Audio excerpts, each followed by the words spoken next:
Welcome to Creative Outdoor Cooking, produced by the Girl Scout Council of Greater St. Louis. To benefit most from this program, first view basic outdoor cooking skills, which includes information on safety and food preparation. This program builds on the information provided in basic outdoor cooking skills and shows additional methods for outdoor cooking. You will learn about the materials and equipment needed to construct simple ovens and cook food in unique ways. View the section on Leave No Trace for guidelines on how to enjoy cooking in the outdoors without harming the environment. And remember, before beginning any food preparation, always consult the activity checkpoints in the current issue of SafetyWise.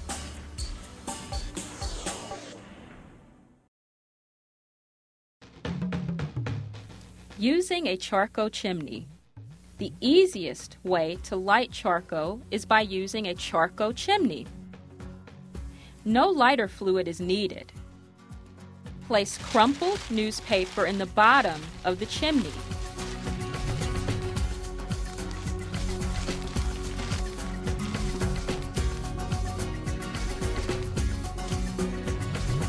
Place the desired amount of charcoal in the top.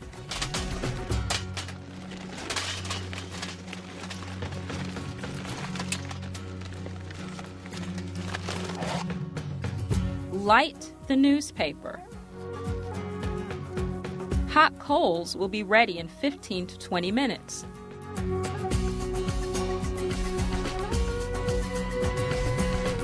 Constructing and using a box oven. Believe it or not, an efficient oven can be constructed from a few common materials.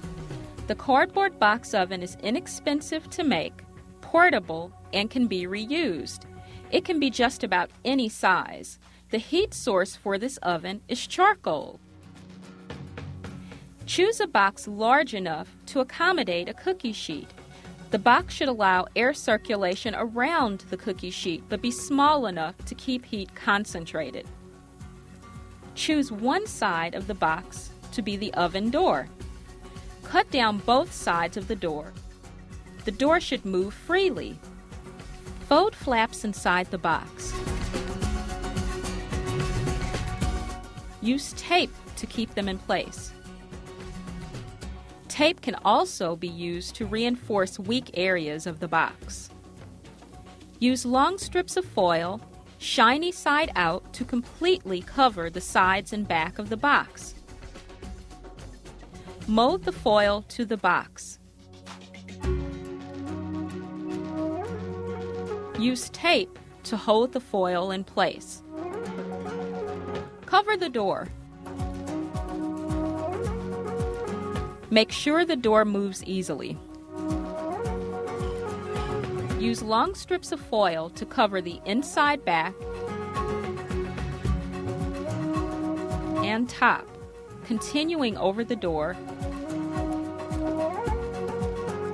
and ending on the outside top. The foil should overlap onto the outside of the box. When you are finished, no cardboard should be visible on the inside or edges of the box. Use brads to secure the foil. Use an awl or Phillips screwdriver to start each hole. Then push the brad through the foil and cardboard. Brads will withstand heat and hold the foil in place better than tape alone. 2 metal rods will make the oven shelf. To place the rods, measure halfway up each side of the oven. Draw a line parallel to the bottom of the oven. Mark 1/3 from the back of the oven and 1/3 from the front of the oven. Cut holes through the foil and box. The holes should be just big enough to accommodate the rods. Repeat this procedure on the other side of the oven. Insert the 2 rods. Your oven is ready. Use a box oven in a fire circle, fire pit, or other area that is free of debris. Have a bucket of water nearby. To make a heat source for a box oven, Put the desired number of hot briquettes into a pan and place it inside the oven. Put the prepared food on a baking sheet and place it on the rack inside the oven.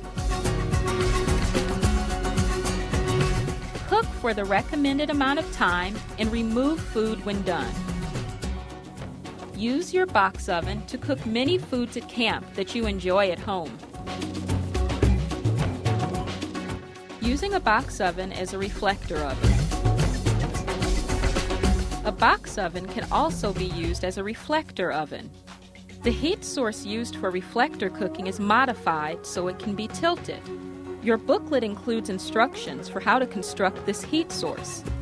To use the box oven as a reflector oven, place the heat source just outside the box. Angle it so the heat radiates into the oven. The angle of the heat source and its distance from the oven can be adjusted to control the heat inside the oven. To remove food from a reflector oven, first move the heat element away from the door, then remove the food. Cooking with stacked Dutch ovens. The Dutch oven is one of the most versatile pieces of equipment for outdoor food preparation. It is possible to cook an entire meal using multiple Dutch ovens. When space for cooking is limited, or you want several dishes ready at the same time, try stacking Dutch ovens. To stack Dutch ovens, you will need the equipment shown. The size of your group and the menu will determine the size of the Dutch ovens you use. You must have a stable base to stack Dutch ovens. Prepare the foods you will cook and place them in the ovens. Place briquettes in a checkerboard pattern in an area the size of your largest Dutch oven. The video guide provides information regarding the number of briquettes that should be used. Place the largest oven on the briquettes. Place briquettes on the lid. Place the second oven on top of the first oven. Make sure the legs are securely placed on the lid. Place briquettes on the lid. Place the third oven on top of the second oven, making sure the legs are secure. Place briquettes on top of the third oven. Once stacked, the oven should be left to cook undisturbed. You may wish to check food partway through the estimated cooking time. Place ovens that have completed cooking to one side. A few coals around an oven will keep it warm until the rest of the food is ready. Restack ovens that need to continue cooking. When the food is ready to serve, remove all charcoal and charcoal dust. A complete meal cooked in a Dutch oven might include a casserole, biscuits, and dessert.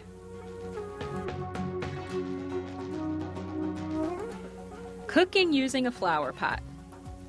Round thumb, try using your flower pots for cooking. To cook with clay pots, you will need some basic materials. Start by using foil to cover the drainage hole.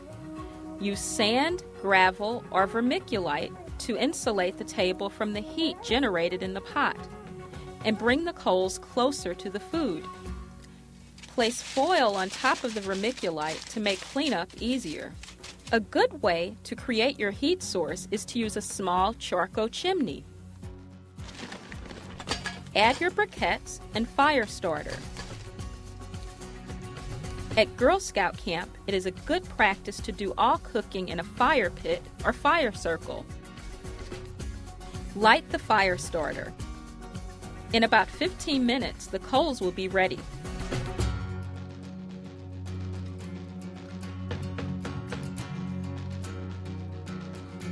A flower pot is ideal for cooking kebabs, or it can be used as a grill. Add a second pot and you have an oven. Foil packs can be cooked directly on the coals or on a grill. Girls can have fun decorating their own flower pots and cooking a complete meal. And when no longer needed for cooking, the pots can be a fun souvenir.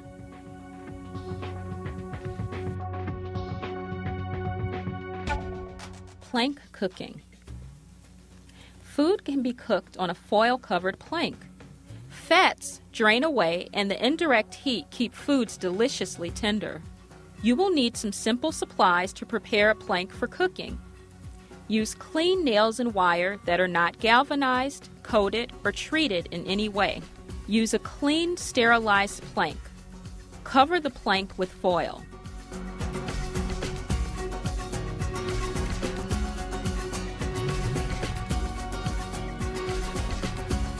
Determine where the nails should be placed. Pound the nails into the plank. The nails should be driven deeply enough to hold, but there should be plenty of shaft to hold the wire. Place the meat to be cooked in the center of the nails. Twist one end of the wire around a nail. Lead the wire across the meat and wrap around another nail. Continue wrapping the wire around the nails until the meat is secure. Cut the wire 3 to 4 inches from the last wrap. The plank is now ready to use.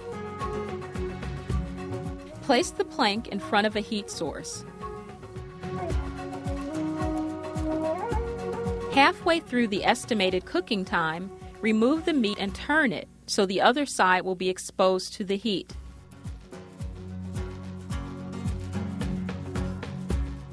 Wire the meat to the plank.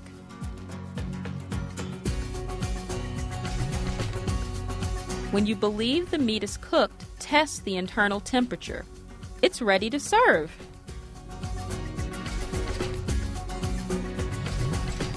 Thermos cooking. If you can boil water, you can cook. A good thermos will retain enough heat to cook foods that will usually boil or simmer. You will need some simple equipment to cook with a thermos. To begin, nearly fill your thermos with water. Then pour the water into a pan. Add the food you wish to cook. Bring to a boil. Pour the contents of the pan into the thermos and cap tightly.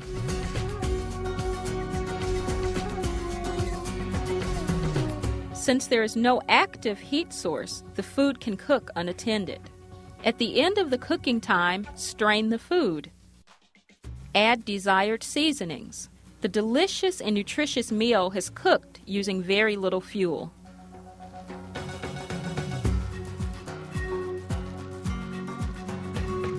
Cooking chicken from the inside and the outside. A good way to cook a delicious, juicy chicken outdoors is to use a method that cooks the chicken from both the inside and the outside. Have all materials ready when you begin to prepare the chicken for cooking. Always follow recommended safe handling instructions when working with chicken. Guidelines are included in the workbook.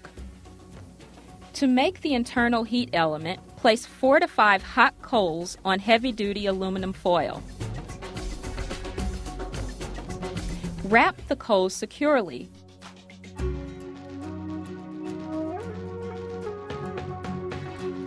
Wrap the coals in a second piece of foil. Place the wrapped coals in the cavity of the prepared chicken. Place the chicken on a large piece of heavy-duty foil. Place pats of butter or margarine on the skin to add flavor and prevent the chicken from sticking to the foil. Wrap the chicken using a drugstore fold.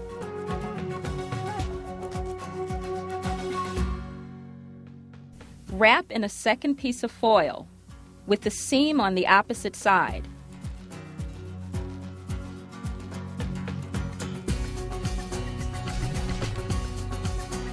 A secure fold will keep in the juices. Place the chicken on a prepared bed of coals. Place coals around and on top of the chicken. During cooking, add more briquettes as needed. Turn the chicken after about 45 minutes. After a total cooking time of about 1.5 hours, remove the chicken.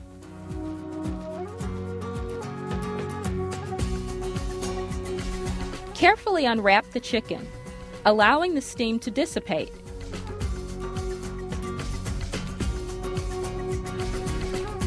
Use a meat thermometer to make sure the chicken is thoroughly cooked. Remove the charcoal packet. Who's hungry?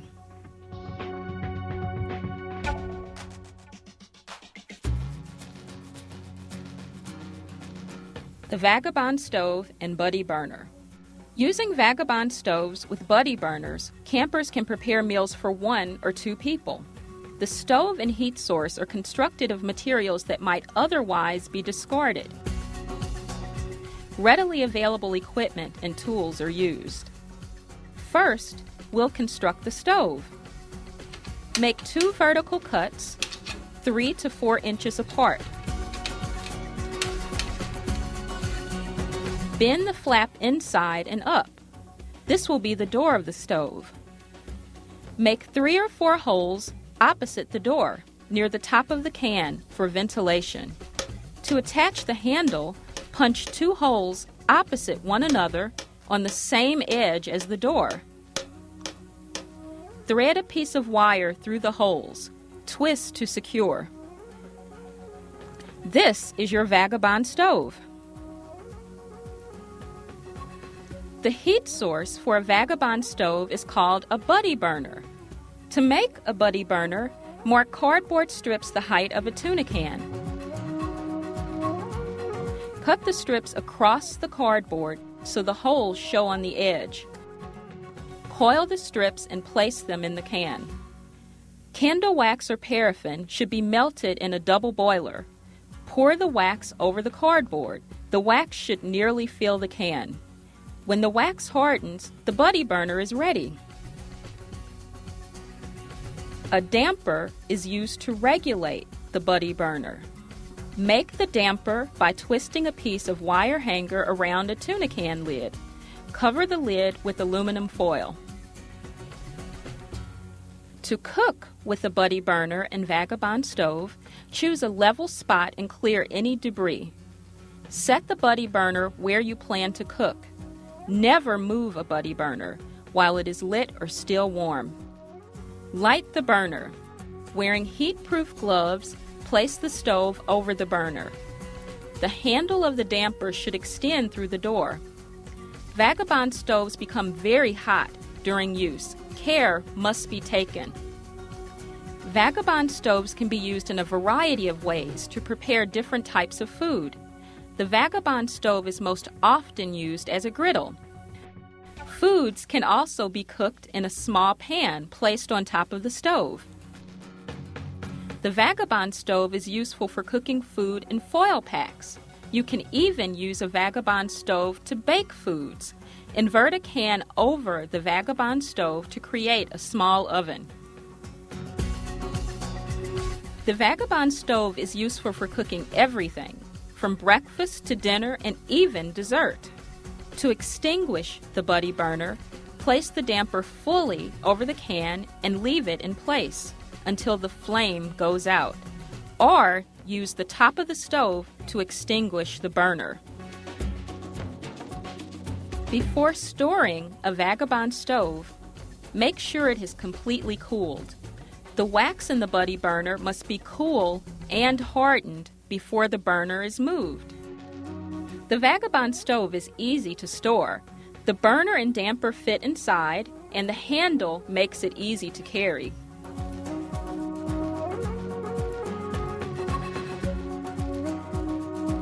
Leave No Trace. Leave No Trace is a national nonprofit organization that promotes responsible outdoor recreation. The Leave No Trace principles are guidelines for wise use of the outdoors. When Girl Scouts practice Leave No Trace principles, they are also practicing the Girl Scout law. Many Leave No Trace principles relate directly to cooking outdoors. Careful planning can make your camp experience more enjoyable. Many resources offer recipes designed for outdoor food preparation. By helping girls choose menus carefully, you may find that you need to bring less food and equipment to camp. You can spend less time preparing meals and cleanup will be faster. Plan to reduce the amount of waste you create. Buy foods in bulk instead of individual servings. Bulk foods will result in less trash. Repackage foods before taking them to camp. Use mess kits instead of disposable dishware. Use bandanas instead of paper towels. When planning ahead, you can make choices that will simplify your camping experience. What will you do with the time you save? Come on, girls, let's go for a hike. No matter how carefully you plan, there will be some waste. Not all trash should be discarded. Some items can be reused or recycled. Plan to take recyclables home for proper disposal. Trash receptacles can attract camp wildlife. To prevent camp wildlife from disturbing trash, make sure trash containers are kept tightly closed. Campfires can be a fun part of the camp experience. When possible, use existing fire circles. If you are in a location that does not have a fire circle, use a mound fire. Or build the fire in an oil pan or similar container. Using sticks that can be easily broken and that will burn completely eliminates the need to deal with partially burned logs. Building a fire is only one way to cook a meal. Consider using one of the many alternatives.